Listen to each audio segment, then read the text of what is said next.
السلام عليكم. مرحب بكم في مطبخ المتواضع، مطبخ تاني. الليلة عملت لكم فطيرة سودانية، فطيرة بتبع الأعياد والعيد ميلاد. طبعا الفطيرة دي مشهورة شديد في السودان، شكلها حلو والطعم بجنن. شوفوه هيك، شوفوا كيف مليان وحلو، شكله بجد ذكرني بالسودان. يلا تعال نسويه مع بعض. عندي هنا 3 كوبايات دقيق خربلتهم تمام، ونضيفه مع الكورة.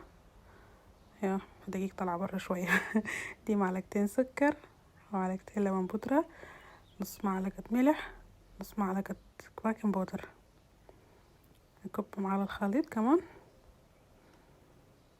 بعدين نضيف عليهم معلقة لبن، لا معلقتين زيت، معلقتين زبادي. ما ضروري تحطوا زبادي، بس انا خديت، انا بحب الزبادي.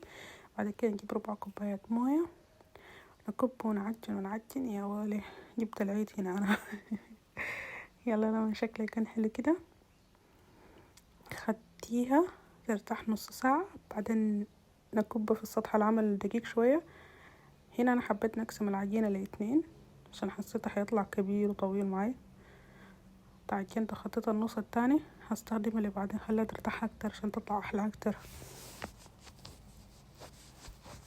هنا نكور العجينة ونفردها، نفردها بالطول او بالعرض زي ما انتوا بتحبوا. حاولوا تسووا مربع.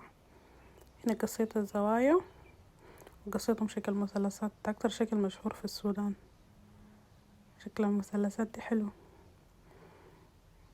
قاعدة احاول اظبط في الشكل. اللهم ممكن تسووا مربعات او مثلثات، بس احلى شكل ده في زيت سخن. نبدأ نرمي اول فطيرة. شوفوا شكله بقى حلو كيف، شكله ما شاء الله ما شاء الله بشكل القلب. هنا دي الدفعة التانية، الدفعة التالتة. هنا خلصت، كبت فيها شوية سكر. هنا الشكل النهائي. ما تنسوا تابعوني لو حبيت وصفات سودانية زي ده كده. اعملوا لي بس لايك وشير وسبسكرايب عشان تشوفوا مني كل جديد. ماشي، يلا باي.